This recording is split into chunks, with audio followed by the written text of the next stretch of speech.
Auschwitz-Birkenau. Ab Ende 1941 entsteht ein neues Lager im sogenannten Interessengebiet Auschwitz der SS. Es liegt 3 Kilometer entfernt vom bestehenden KZ Auschwitz, das nun Stammlager genannt wird. Beim Dorf Brzezinka, das die Deutschen Birkenau nennen.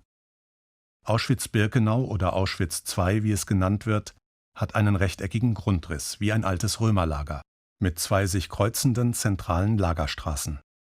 Zwischen ihnen liegen Baracken, auch Blöcke genannt, in denen die Häftlinge untergebracht sind. Von ihnen getrennt entsteht eine SS-Kaserne für die Bewacher. Ab März 1942 werden in Birkenau Menschen in 2 ehemaligen Bauernhäusern durch Giftgas ermordet. In einem Backsteinhaus, das deshalb Rotes Haus genannt wird, und einem weiß verputzten, deshalb Weißes Haus genannten Gebäude. Von ihm stehen noch Grundmauern.